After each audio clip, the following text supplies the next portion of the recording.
지난주에 어떤 내용 다루었는지 혹시 기억나십니까? 지난주에는 성벽을 다 짓고 난 뒤에 수문 앞 광장에서 에스라 학사가 율법을 읽어준 그 사건을 우리 보았죠. 그 7장에서는 귀환한 사람들의 명단이 또 나왔었어요. 이거는 에스라 2장 3절부터 나오는 그것과 같은 것이었다라는 것을 우리 에스라 할 때 봤죠. 같은 것이었기 때문에 넘어갔고 8장에서 수문 앞 광장에서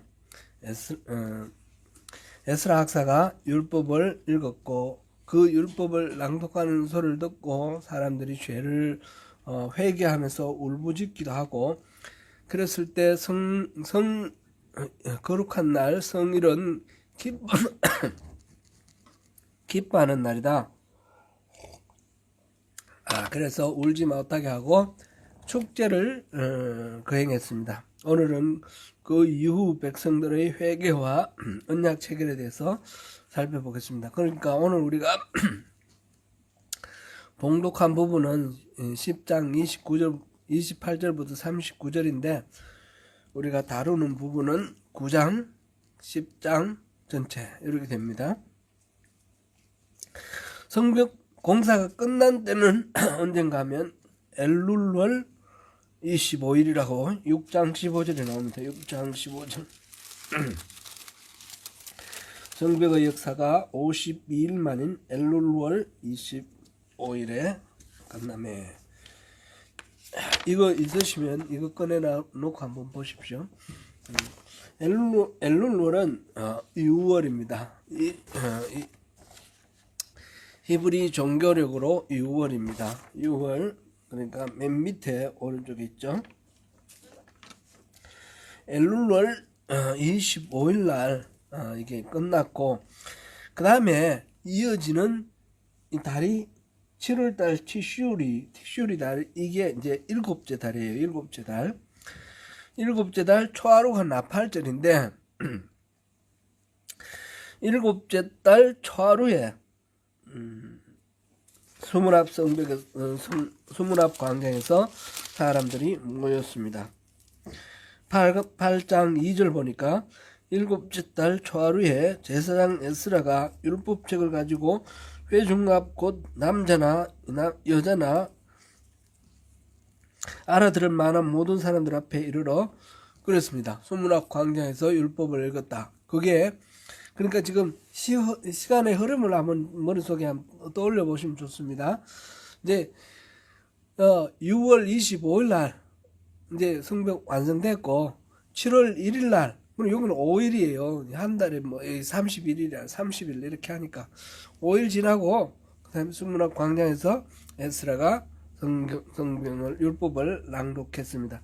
에스라가 율법을 낭독할 때 그 옆에 레위인들이 이 성경이 기록된 거는 히브리 말로 기록되어 있는데 이들이 사용하고 있는 말은 아람 말이기 때문에 히브리 말을 못 알아들으니까 레위인들, 전문적으로 이제 그거 성경 공부하는 사람들이 서기관들, 레위인들이에요.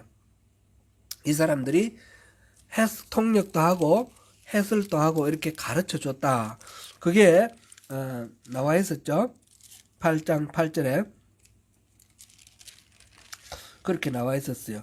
백성들이 에스라에게 다시 찾아가 율법이 어떻게 되었나 또 물어봅니다. 그러니까 초하루 날 이렇게 하고 끝난 게 아니고 또 이제 며칠 있다가 다시 가서 율법이 어떻게 됐나 보니까 이 7월 달에는 7월 한 달이 축제의 날이에요. 7월 1일이 나팔절이라서 모든 백성들이 하나님 앞에 집합 모이는, 나팔 소리 나면 모이잖아요. 이게 이제 나중에 예수님 오실 때도 나팔 소리를 내는 이유가 이거하고 연결이 되어 있습니다. 그래서 7월 1일 날 나팔절이 있고 7월 10일 날이 대속죄일이에요. 이스라엘 전체의 죄를 속죄하는 날이에요. 그리고 15일 날부터 일주일간이 초막절 또는 장막절 또는 수장절이라고 하는 그런 절기예요. 그런데 이 절기는 일주일이라 그러는데 8일이에요. 8일. 일주일하고 마지막 8일은 성일이에요. 성일. 그러니까 15일부터 22일까지죠. 15일부터 22일까지. 그런데 지금 나팔절 날 이 이야기를 듣고 그 다음에 율법을 듣고 그 다음에 막 감격했는데, 그 다음에 또 에스라에게 율법에 또 무슨 이야기가 있냐 물어봤더니 15일부터 초막절이라는 거예요. 초막절인데 산에 올라가서 뭐 덜감람나무라든지 이런 나무들의 가지를 끄다가 초막을 짓고 거기서 머물러라. 그러면서 이 두 가지 의미가 있죠. 초막절은 두 가지, 수장절의 의미와 초막절의 의미가 있죠. 수장절은 뭡니까? 추수에 대한 감사죠. 그리고 초막절은 뭡니까? 이 애굽에서 출애굽하는 동안 광야 40년 동안 지켜주신 그 은혜. 광야에서 농사 안 지었지만 매일매일 만나를 주시고 따로 뭐 길쌈도 하고 안 했는데 옷이 헤어지지도 않고 이렇게 장막에서 살 수 있도록 그렇게 해주셨던 하나님의 은혜를 기억하라는 거예요. 그걸 기억하라. 그래서 초막절을 지켰습니다. 초막절을 다 지켰는데,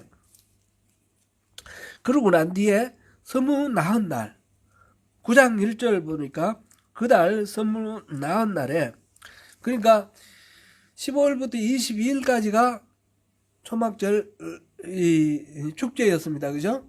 그리고 하루 쉬고 그 다음날 사람들이 다시 모여서 회개를 시작합니다. 그게 이제 9장 전체의 이야기예요. 9장, 그래서 보니까 이스라엘 자손이 다 모여 음식하며 굵은 베옷을 입고 직근을 무릅쓰며 9장 1절 그렇게 나왔고요. 그 다음에 2절부터 보니까 모든 이방 사람들과 절교하고 서서 자기의 죄와 조상들의 허물을 자복하고, 그리고 이날에 낮 4분의 1을 율법을 듣고 낮 4분의 1은 회개하고 이런 식으로 죄를 자복하고 이러면서 하나님을 경배하였다 이렇게 됐습니다. 3절 끝에 보니까. 그리고 레위 사람 4절 5절 보면 레위 사람이 하는 역할이 나오는데 이 이름들 쭉 나오고 그 다음에 단에 올라서서 큰 소리로 그들의 하나님 여호와께 부르짖고 이제 이렇게 막 회개하고 있는데 레위 사람들이 앞에 나가 단에서 크게 부르짖고, 또 5절을 보니까 레위 사람 예스와 감멜과 또 사람들 이름 쭉 나오죠. 이 사람들이 말하기를 너희 무리는 마땅히 일어나 영원부터 영원까지 계신 너희 하나님 여호와를 송축할지어다. 주여 주의 영화로운 이름을 송축할 것은 주의 이름이 존귀하여 모든 송축이나 찬양에서 뛰어남이니이다. 이렇게 됐죠. 이게 무슨 뭐 하는 광경 같아요? 예배하는 광경이에요. 그죠? 예배하는 광경. 지금 이게 선무 나한 날에 4분의 1은 율법을 낭독하고 4분의 1은 죄를 회개하고 그 다음에는 하나님을 높이고 찬양하고, 또 여기서 지금 뭐 송축이나 찬양이 뛰어남이니다 이런 하나님이 그렇다 이러면서 말하자면 노래를 부르는 거죠. 노래 부르고 이렇게 하면서 지금 1절부터 5절까지 백성들이 레위 사람들의 지도를 받으면서 지금 예배하고 있는 겁니다. 말씀과 회개를 중심으로 해서 하나님을 경배하고 지금 예배하고 있습니다. 그러면서 6절부터 쭉 나오는 거는 우리가 지금 이거 뭐 자세하게 보지는 않을 겁니다. 9장은 그냥 쭉 넘어가려고 그래요. 9장 넘어가려고 하는데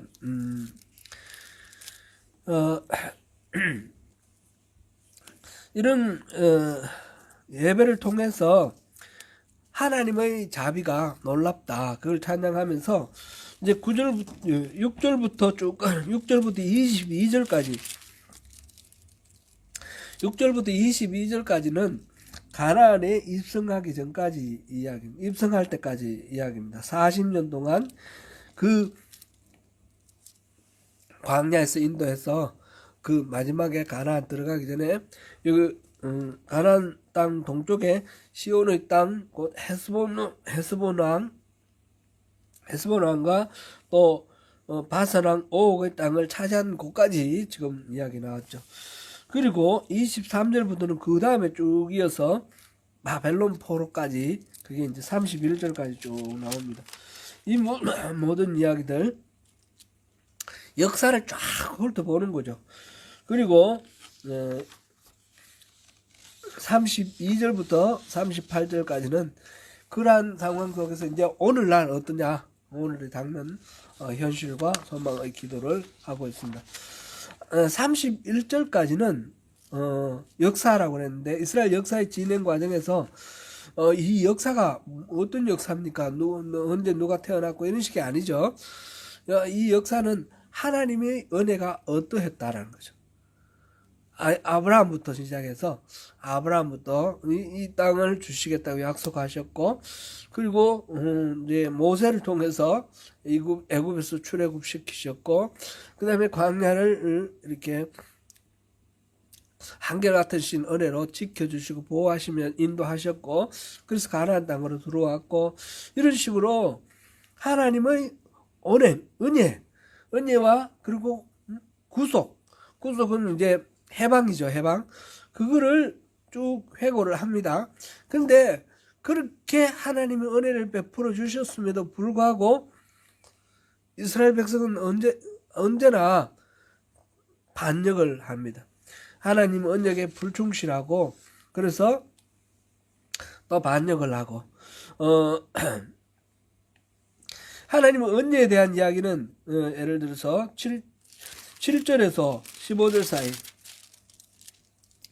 7절에서 15절은 하나님 은혜입니다.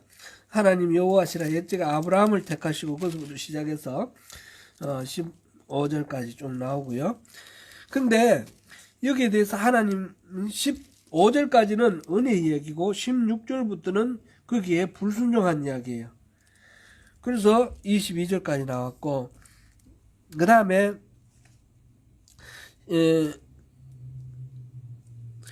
그 다음에 19절부터 25절까지 여기는 하나님이 다시 은혜 베푸신 그런 상황이고, 불순종은 16절에서 18절이었고, 다시 은혜는 19절에서 25절이고, 26절부터 29절은 또다시 불순종하는 그런 내용. 그러니까 이건 뭐 우리가 다시 안 읽어봤는데, 읽어보시면 그냥 성경을 많이 읽으셔서 우리 익숙히 아는 그런 내용을 쭉 회고하고 있습니다. 쭉 회고하면서 하나님은 은혜 베풀어 주셨고 우리는 반역했고, 하나님 또 은혜 베풀어 주시고 반역했고, 반역했는데 하나님은 그리고 끝장내지 않고 또다시 은혜 베풀어 주시거든요. 그렇게 해서 나라가 망하고 바벨론을 포로로 끌려갔는데, 지금 우리가 돌아와서 예루살렘에 돌아와서 성전도 회복하고 지금 성벽도 회복하고 있지만, 우리 처지가 뭐냐? 우리는 아직도 종이다라는 거예요. 지금 페르시아가 이스라엘 사람들을 돌려보내주고 성벽까지 쌓게 했지만, 이 이스라엘은 독립된 나라가 된 게 아닙니다. 페르시아의 지배를 받고 있는 그런 페르시아의 종인 겁니다. 그 페르시아에 세금도 바쳐야 되고, 페르시아에서 뭐 원하면 군인들 뭐 이런 사람들도 보내야 되고, 또 페르시아에서 원하면 뭐든지 그 명령에 따라야 되는 거죠. 종의 상태라는 거죠. 그래서 지금 32절부터 38절은 하나님이 공의로 행하셨는데, 32절 33절 그 말이고, 그 다음에 하나님 언약에 불성실했던 이스라엘 모습이 34절에서 37절 나오고, 그래서 우리가 종의 상태다. 그래서 우리는 하나님과의 언약을 다시 견고하게 해야 된다. 그게 38절입니다.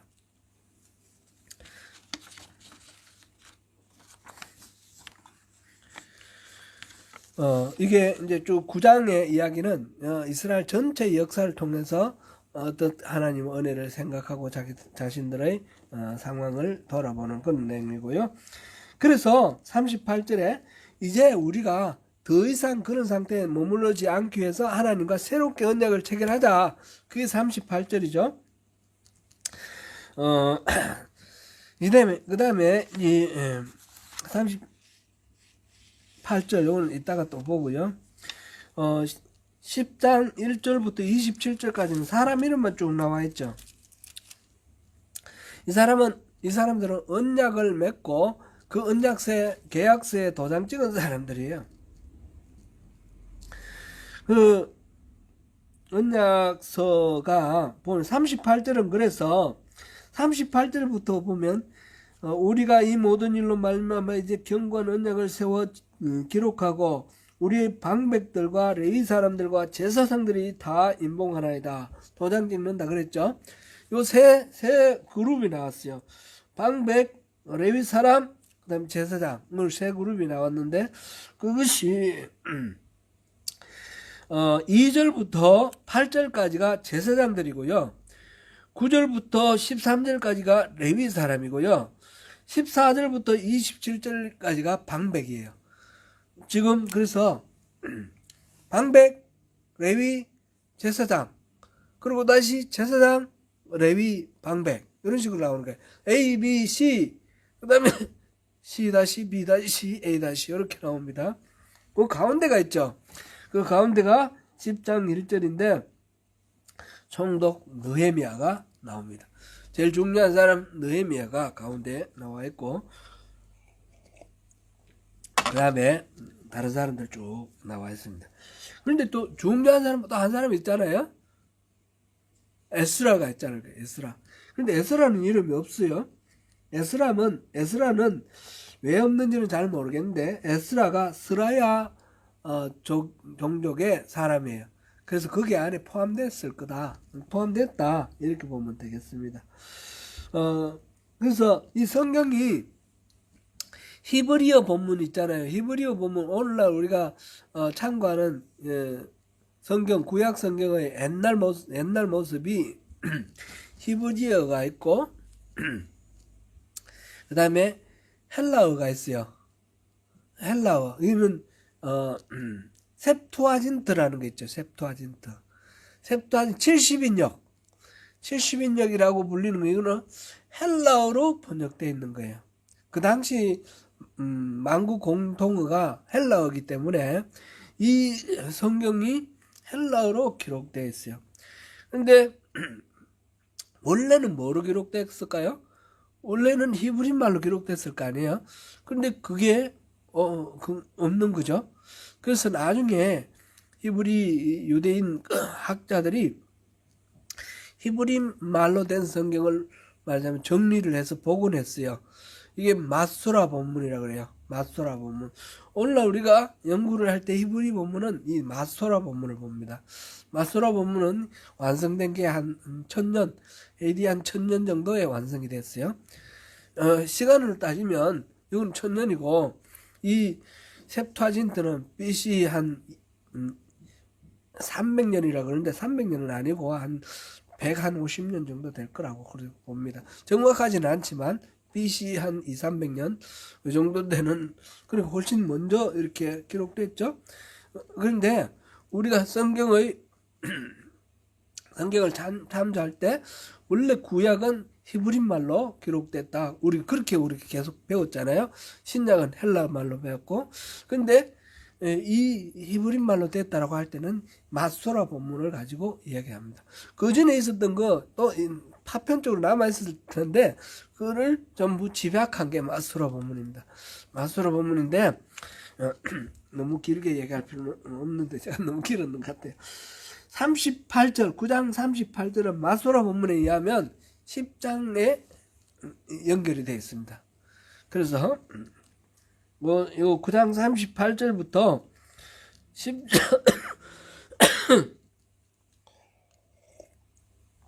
10장 27절까지는 인친 사람들의 명단인데 A, B, C, D, C-B-A의 구조로 그렇게 되어 있습니다. 여기서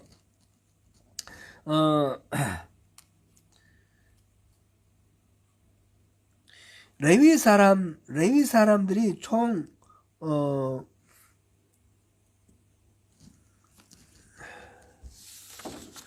17명이 기록되어 있는데 이 중에 보면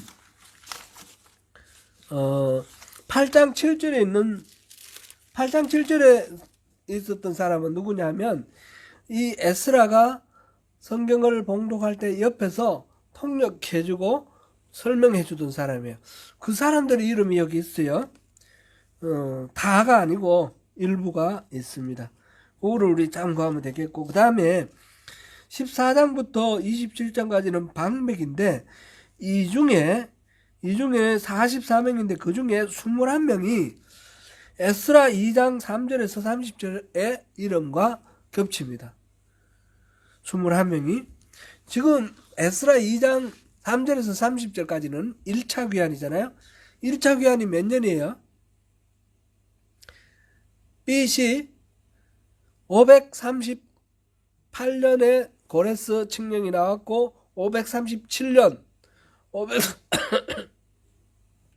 537년에 아마 귀환했을 겁니다.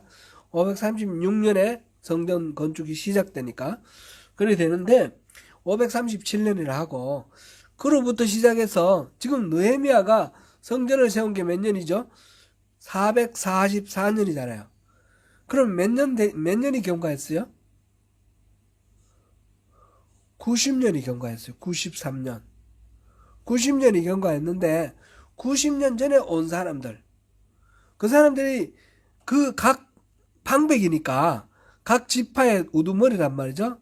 그러면 나이가 암만 적어도 20살은 넘었을 거고 한 40, 50대 됐지 않았을까요? 그 가문의 우두머리면. 그 사람이 93년이 지나면 몇 살 되나요? 130, 140살 이런 사람이 21명이나 있다는 거는 실제로 1차 때 온 사람들이 이때 임봉하는데 같이 참여했다 이러 보기는 좀 어렵겠죠. 그래서 이거는 그때 온 사람들의 자손들이 자기 할아버지의 이름을 댔다든지, 그리고 자기 할아버지 이름이 돌아온 사람의 대표로 항상 그 할아버지 이름으로 그 가문을 대표한다든지, 아니면 그 중에 일부를 그냥 대표적인 사람들을 넣었다든지 이렇게 생각을 해야 되겠어요. 이거는 정확하게는 알 수 없습니다. 근데 분명한 거는 지금 분명히 1차 귀환한 사람들이 여기에 포함되어 있다는 겁니다. 1차 귀환, 3차 귀환까지 90년의 시간의 격차를 한꺼번에 하나로 이렇게 보고 있다는 거죠. 언약을 체결하는데 90년 전에 온 사람들과 지금 있는 사람들이 함께 한 마음으로 언약을 체결했다, 이렇게 받아들이는 거 아니에요, 그분들이. 그죠? 그분들이 그렇게 받아들이는 거예요. 이거는 우리 지난번에 에스라 7장 1절에 2일 후에 그랬잖아요. 2일 후에. 그러니까 90년 정도 지나갔는데, 80년 지나갔는데 이 에스라는 40년 전에 왔으니까 458년에 왔으니까, 그러면 80년이 지났는데 그거를 2일 후에 이렇게 연결을 해놨단 말이죠. 80년의 시간의 거리는 무시를 한 거예요. 무시를 하고 이거는 한꺼번에 한 사건으로 보는 거예요. 그러니까 제가 여러 번 말씀을 드렸지만, 지금 1차 귀환에서 성전을 복구한 일과 2차 귀환 에스라가 와서 신앙을 회복한 일과 지금 느헤미야가 다시 지금 성벽을 회복하고 한 일, 이 모든 일들 시간적으로는 한 90년 정도의 거리가 있지만 이 전체가 하나라는 거예요. 그래서 말하자면 성전 회복한 뒤에도 이제 성전 봉건식을 했고, 그 다음에 이 성벽을 회복한 뒤에도 봉헌식을 했어요. 봉헌식을 했지만 굉장히 의미 없을 정도로 그냥 형식적으로 조그맣게 했어요. 그런데 지금 가만히 보니까 이 전체가 하나고, 이제 그 축제를 통해서 기뻐하면서 그 다음에 말씀 앞에 언약을 갱신하면서 전체적으로 하는 이 8장, 9장, 10장, 11장, 12장, 13장 이 이야기가 말하자면 에스라 1장부터 벌어진 그 사건 전체에 대한 봉헌식이나 마찬가지인 거예요. 하나님이 잃어버렸던 이스라엘 공동체를 다시 회복하면서 성전을 회복하고 신앙을 회복하고 성벽을 회복하면서 이 전체의 봉헌식을 지금 이런 식으로 받아들인다는 거죠. 봉헌식의 핵심은 뭡니까? 언약의 체결인 거예요. 언약의 체결. 먹고 마시는 게 봉헌식의 핵심이 아니라 언약을 체결하는 거. 하나님의 뜻을 회복하는 언약. 그것이 됐다는 거죠. 그래서 28절부터는 그 언약에 대한 이야기가 내용이 무슨 언약이 있었는지 내용이 나오는데 그게 참여한 사람들이 지금 여기 28절에 나옵니다. 앞에 있었던 제사장, 레위인, 그 다음에 방백들만 있는 것이 아니라 그 남은 백성과 그 다음에 제사장들과 레위 사람들과 문지기들과 노래하는 자들과 느니님 사람들과 이방 사람과 절교하고 하나님의 율법을 준행하는 모든 자와 그들의 아내와 그들의 자녀들 이런 사람들 전부 다 참여를 했다라는 거죠. 그래 보통 사람들 중에 이방 사람들과 절교를 하고 그래 세상의 세속적인 그런 문화에 이렇게 물들어 있던 그 삶을 청산하고 하나님 백성답게 살겠다라고 결단하는 사람들 그런 사람들을 다 참여했다는 거죠. 그래가지고 그 사람들을 뭐라고 했습니까? 곧 지식과 총명이 있는 자들이에요. 이런 사람들 하나님에 대해서 제대로 아는 사람 이런 사람들이 진짜 지식과 총명이 있는 자들이에요. 그렇게 해서 다 형제 귀족들을 따라서 형제 귀족들을 위해 이제 방백들 이런 사람들이겠죠. 그런 사람을 따라 저주로 맹세하고 이 맹세를 반드시 지키겠습니다. 만약 안 지킨 거면 내가 죽어도 좋습니다. 이런 저주로 맹세한다. 단호하게 맹세하는 것을 말하는 거죠. 언약을 체결할 때 언약이 하나님과 우리와의 언약이 그런 맹세로 이루어졌다는 거예요. 하나님 주신 말씀에 대해서 은혜에 대해서 우리가 반드시 지키고 살겠습니다 라는 그런 맹세로 이루어진 것이 언약이라는 겁니다. 이 부분은 언약에 대한 이야기는 또 나올지도 모르겠습니다. 시간이 되면 좀 더 하고 아무튼 그렇습니다. 그래가지고 그 뒤에 이제 나오는 내용들이 뭐냐 보니까 30절에 이 딸들을 우리의 딸들을 이 땅 백성에게 주지 않고 이 땅의 딸들을 우리의 아들에게 주지 않는다는 거예요. 우리의 아들들을 위해서 이 땅의 딸들을 말하자면 통혼을 금지한다는 거죠. 그 다음에 31절에 보니까 안식일에 물품 나오면 거래하지 않겠다. 그런 이야기고 그 다음에 일곱째 해마다 땅을 쉬게 하고 일곱째는 안식년이죠. 안식년은 땅에 농사를 짓지 않고 그리고 모든 빚을 탕감하겠다. 그런 이야기고 그 다음에 32절부터는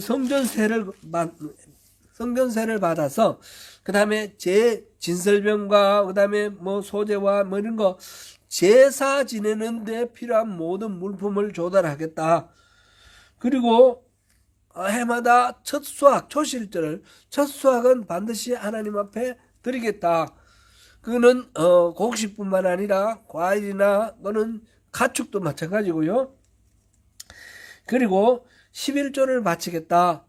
모든 사람들은 레위인께 11조를 바치고 레위인은 또 성전에다가 그 11조를 바치는 걸로 해서 성전이 돌보지 않고 버려지는 상태로 두지 않겠다. 그렇게 이야기됐습니다. 레위인은 11조로 생활할 사람이죠. 자기의 기업이 없죠. 원래부터 안 받았어요.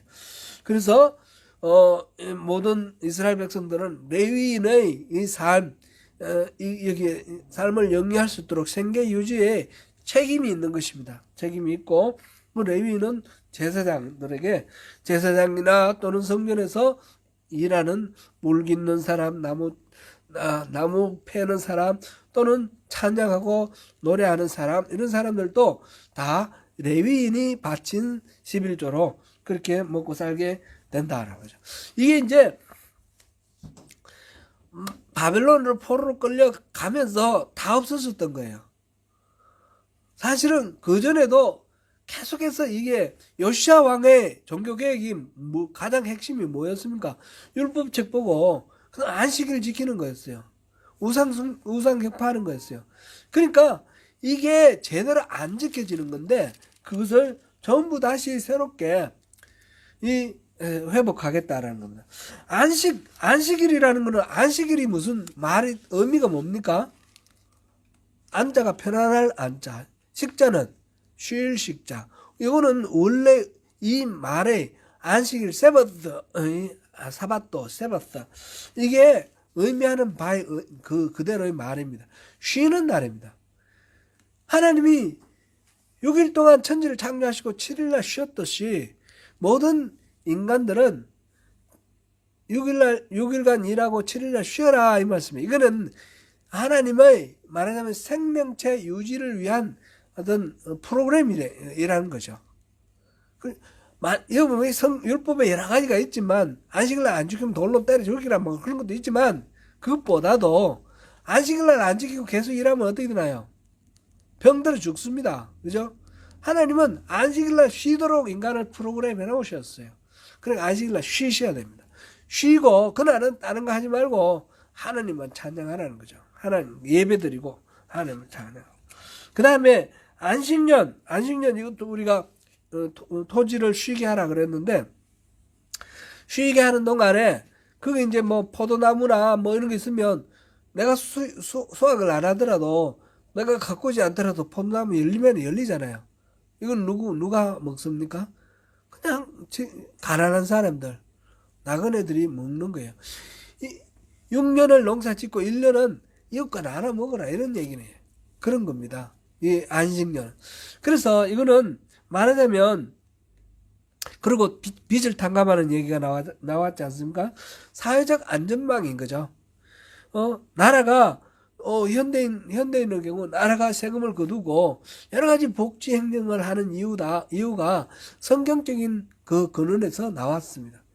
그렇게 해서 공동체를 함께 책임져 나가고 사회의 안전을 같이 이렇게 지켜나가야 된다. 그런 거죠. 11조는 기본적으로 하나님이 우리에게 주신 모든 것들에 대한 감사의 표시고 주권의 인정이죠. 주권. 이건 다 하나님 겁니다.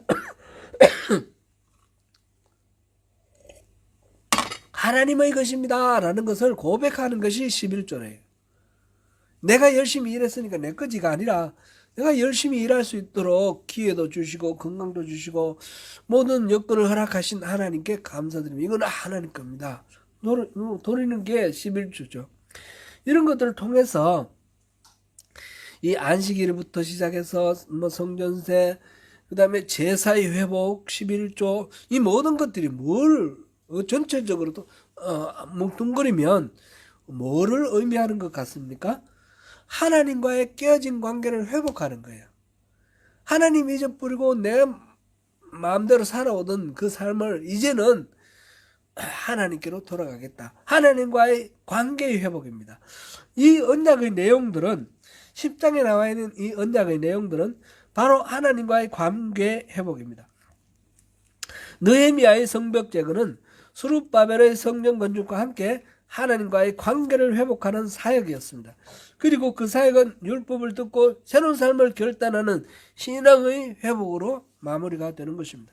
단순히 어떤 조항을 지키느냐 안 지키느냐 이게 중요한 것이 아니고 하나님과 어떤 관계를 맺고 회복하느냐 하는 것입니다. 그것이 중요합니다.